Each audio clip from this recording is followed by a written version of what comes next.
This one maverick has spent years of research and dedication, I guess, to his research as well, perfecting the art of cinematography by customizing his lenses for each unique project to capture every essence, every emotion to showcase to its audience without using any words.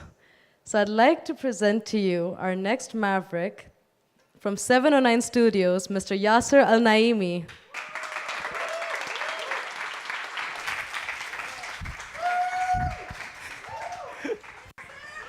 Good evening, everybody. I'm Yasser Al-Naimi. Thank you all, everybody at Mavericks, Mega, Saima, Vinit, and Zach, and everybody else, all the Maverick members for having me tonight. And I'd like to thank all my friends and family that are here tonight, especially, yeah, that's Fahad, by the way, especially the film family, Fahad, Saad, Abdulaziz, Jassim, we got Dawood and Hamad here, everybody that I've been working with actually for the past 10 years in Qatar. And, but it didn't always start that way. Actually, it started a long time ago. My passion for lenses and cinematography actually started when I was young. It started when I was like, I can't remember, like 6, 7 years old. My dad actually gave me my very first camera, and I actually have that right here. And my dad gave me my very first Fuji. And I just started like taking pictures with celluloid back then. And they all turned out bad. Like, of course, like, I'm like 7, 10 years old. I get a camera, right? I'm like, taking pictures of everything. So, but since then, I just started like, liking cameras, liking lenses. But it wasn't until like maybe early 2004, 2005, Abdulaziz, because it was with one of my childhood friends, Mohammed Al-Mhanidi. He passed away, Allah yarhamah. And it was me, him, and Abdulaziz, actually, he's sitting right here. Raise your hand, Abdulaziz. Yeah, yeah. So we started back then like an automotive blog. So it was called Garage 76 back then. But back then, so like, we started like, just taking videos of cars, pictures. We started going to events and all that stuff. And like, I've always been the guy behind the camera. Abdulaziz was always like presenting him and Muhammad. And like, Abdulaziz also helped me out with a lot of the, behind the lens kind of stuff as well. And, oh yeah, moving stuff as well. But like, this is something that just been taken like years. So after that, actually, it wasn't until I met a friend of mine called Ahmed Al-Bakr, and he's supposed to be here, but he's not here yet. Anyway, Ahmed is to me and to everybody else, actually, he is the grandfather of cinema in Qatar. Because if it wasn't for him, I wouldn't be here, none of everybody else would be here. Through him, actually, we started making films, actual films. We started making like a feature film, like a 60-minute feature film. And it was with him and everybody else at Innovation back then, we just started working on films. We just started making commercials, short after short after short. We started like, shooting these out like, one after one. And even through that, like, my fascination started becoming even more and more with lenses. And after that, like, me and a friend of mine, actually, one of my childhood friends as well, we were like, okay, this is something fun. We'd like to do this more often. And, we'd like to make it profitable. And if it wasn't, and he's actually sitting right here, my partner, Zach Tawil, if you want to join me for a few seconds. I don't know, yeah.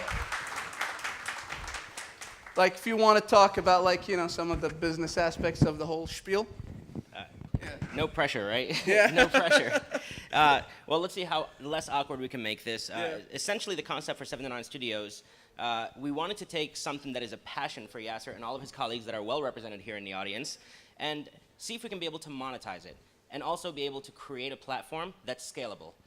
So in the not so very business savvy, buzzwordish way of explaining it, we wanted to have a house that can be able to do project development and of course research on how can we refract light, how can we capture it, and how can we use it as a medium for storytelling in the best way possible.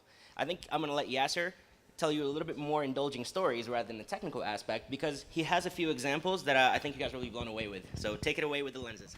Thank you so much. Give it a hand for Zach. Yeah. So it was with my work with Innovation Films and with my work with my friend Zach, I actually started working on like rehousing old glass.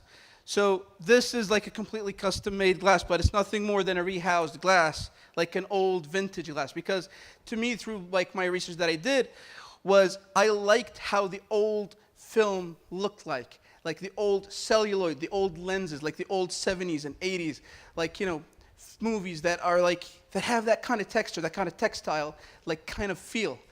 New movies don't look like that. Like if you look at like like the Avengers movies or like, you know, any of the Star Wars new films, like, you know, especially like shot by Steve Yedlin, like they look fake, they look plastic. But if you go to actual films like Tarantino films, like actual black and white films back in the 40s as well, like, yeah, like you feel that texture. And you get that actually because we have that sense of nostalgia for the old films, the old movies that you used to have. And part of it, most of it actually, is in the glass itself. Lenses have character.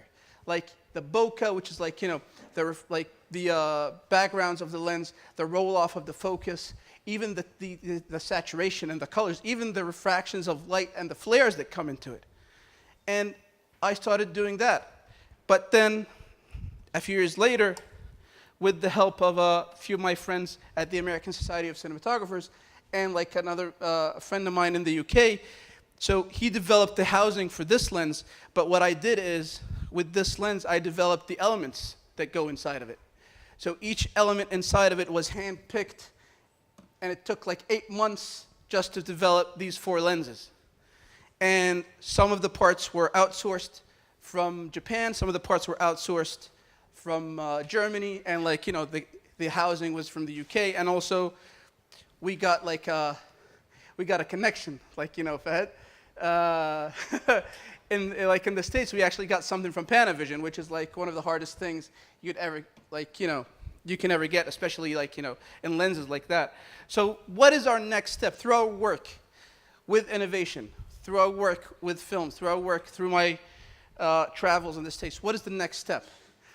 So we run into issues that you want to use the same lens, but on a different project. But every time you want to use a project, like that project has its own needs.